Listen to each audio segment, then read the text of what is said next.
hasil analisis etika komunikasi public relation dalam klarifikasi kasus viral di media sosial studi kasus klinik kecantikan Glavicia. Baik, saya akan mulai dari pendahuluan. Media sosial telah menjadi ruang utama dalam penyebaran informasi sekaligus pembentukan opini publik. Informasi yang beredar dapat dengan cepat menjadi viral dan memicu berbagai reaksi dari masyarakat. Dalam kondisi seperti ini, kesalahan dalam komunikasi dapat berdampak besar terhadap citra dan reputasi organisasi.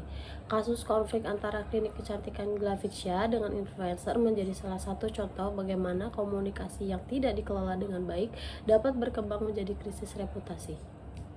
Selanjutnya yaitu ada rumusan masalah. Yang pertama yaitu bagaimana pesan komunikasi public relations dalam klarifikasi kasus Glavicia.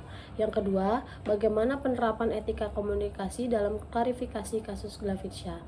Next, yaitu ada tujuan penelitian. Yang pertama yaitu ada menganalisis pesan komunikasi public relations dalam klarifikasi kasus Glavicia. Yang kedua yaitu mengkaji penerapan etika komunikasi dalam proses klarifikasi kasus Glavicia. Selanjutnya ada kajian teoris.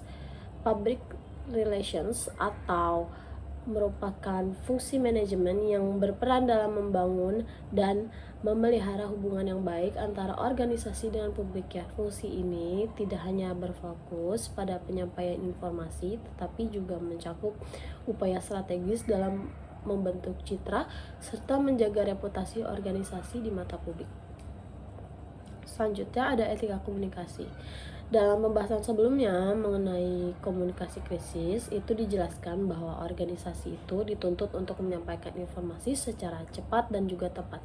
Namun, kecepatan tersebut harus diimbangi dengan penerapan etika komunikasi agar pesan yang disampaikan tidak menimbulkan dampak negatif yang lebih luas. Beberapa prinsip utama dalam etika komunikasi meliputi yang pertama yaitu kejujuran atau penyampaian informasi fakta. Yang kedua, transparansi, yaitu keterbukaan dalam menjelaskan situasi. Yang ketiga, tanggung jawab, bersedia mengakui kesalahan dan klarifikasi ke media. Dan yang terakhir, empati, yaitu kemampuan memahami kondisi serta perasaan pihak yang bersangkutan. Baik, selanjutnya ada metode penelitian. Penelitian ini menggunakan pendekatan kualitatif dengan tujuan untuk memahami secara mendalam fenomena komunikasi public relations dalam klarifikasi kasus Glavicia. Pendekatan ini dipilih karena penelitian berfokus pada analisis makna pesan serta penerapan etika komunikasi dalam konteks komunikasi krisis.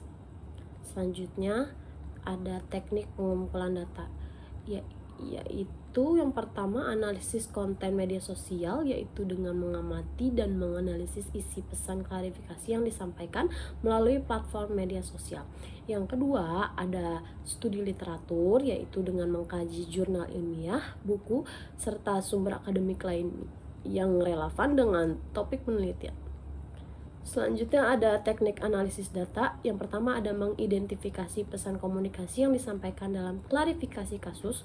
Yang kedua ada mengkelompokkan data berdasarkan prinsip etika komunikasi. Dan yang terakhir ada menganalisis serta menginterpresentasikan makna pesan dan dampaknya terhadap persepsi publik.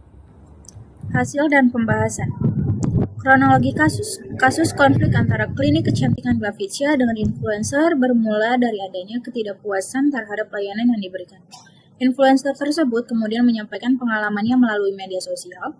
Penyebaran informasi yang cepat di media sosial membuat kasus ini berkembang menjadi isu yang lebih luas dan memicu berbagai tanggapan dari masyarakat. Dalam kondisi tersebut, pihak klinik kemudian memberikan klarifikasi melalui media online sebagai bentuk respon terhadap opini publik yang berkembang.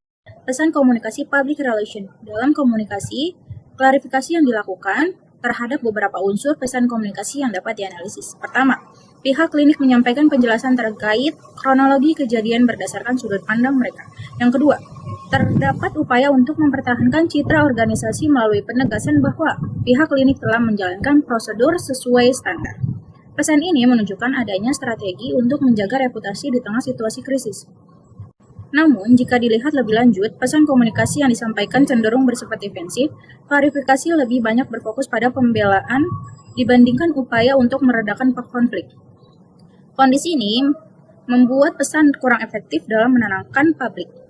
Menurut Wardiman dan Amanah tahun 2022, komunikasi krisis yang efektif tidak hanya berisi klarifikasi, tetapi juga harus menunjukkan solusi serta komitmen organisasi dalam memperbaiki situasi yang terjadi. Analisis etika komunikasi. Yang pertama adalah kejujuran. Penyampaian informasi dalam klarifikasi belum sepenuhnya menunjukkan keterbukaan secara menyeluruh. Hal ini menyebabkan munculnya berbagai interpretasi dari publik. Yang kedua ada transparansi. Informasi yang diberikan masih terbatas hingga publik tidak mendapatkan gambaran yang utuh mengenai permasalahan yang terjadi. Yang pertama ada tanggung jawab. Pihak klinik belum secara jelas menunjukkan pengakuan terhadap kesalahan hingga komunikasi terkesan defensif. Yang kedua, empati. Kurangnya penyampaian empati terhadap influencer membuat respon publik menjadi lebih negatif, padahal empati merupakan elemen penting dalam merendahkan emosi publik. Analisis krisis. Berdasarkan hasil analisis terhadap pesan komunikasi dan penerapan etika komunikasi yang telah dibahas sebelumnya, dapat disimpulkan bahwa strategi komunikasi yang dilakukan oleh Klinik Kecantikan Glasya dalam menghadapi krisis belum sepenuhnya optimal. Klarifikasi yang disampaikan cenderung bersifat detektif dan lebih berfokus pada pembelaan terhadap organisasi dibandingkan upaya untuk merendahkan konflik. Analisis krisis. Jika dikaitkan dengan prinsip komunikasi krisis, seharusnya organisasi tidak hanya memberikan klarifikasi, tetapi juga menunjukkan tanggung jawab serta komitmen dalam menyelesaikan permasalahan. Selain itu, dalam konteks media sosial, penyebaran informasi sangat cepat membuat respon publik juga berkembang dengan cepat. Dari sisi etika komunikasi, kelemahan utama terletak pada kurangnya penerapan prinsip transparansi dan empati. Padahal kedua aspek tersebut sangat penting dalam membangun kembali kepercayaan publik. Baik, selanjutnya ada analisis kritis. Dengan demikian, dapat disimpulkan bahwa komunikasi yang dilakukan dalam kasus ini belum sepenuhnya memenuhi prinsip komunikasi krisis yang ideal. Oleh karena itu, organisasi perlu melakukan perbaikan dalam strategi komunikasi dengan mengedepankan kejujuran, transparansi, tanggung jawab, serta empati agar krisis dapat ditangani dengan lebih efektif. Jadi kesimpulannya, berdasarkan hasil penelitian dan analisis yang telah dilakukan, dapat disimpulkan bahwa komunikasi public relation dalam kasus konflik antara klinik kecantikan Glavitsia dengan influencer belum sepenuhnya berjalan secara efektif. Dari sisi peran komunikasi, klarifikasi yang disampaikan cenderung bersifat defensif dan lebih berfokus pada pembelaan organisasi dibandingkan penyelesaian masalah. Hal ini menunjukkan bahwa pesan komunikasi yang disampaikan belum mampu memenuhi kebutuhan publik akan informasi yang jelas, terbuka, dan solutif.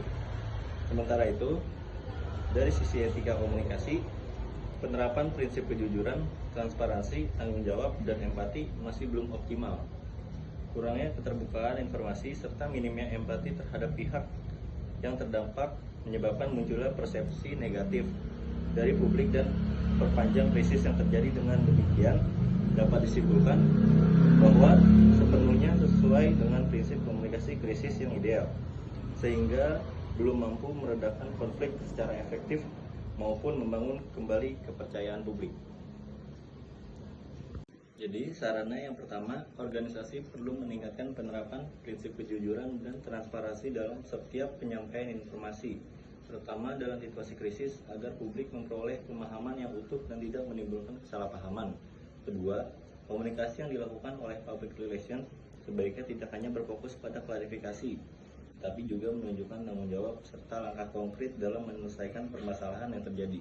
Yang ketiga, penting bagi organisasi untuk menunjukkan empati terhadap pihak yang terdampak, karena pendekatan yang humanis dapat membantu meredakan emosi publik serta memperbaiki citra organisasi. Keempat, organisasi perlu memiliki strategi komunikasi krisis yang lebih terencana dan adaptif, hingga dinamika media sosial sehingga mampu merespon situasi secara cepat, tepat, dan etis. Sekian presentasi dari kelompok kami, kurang lebihnya mohon maaf.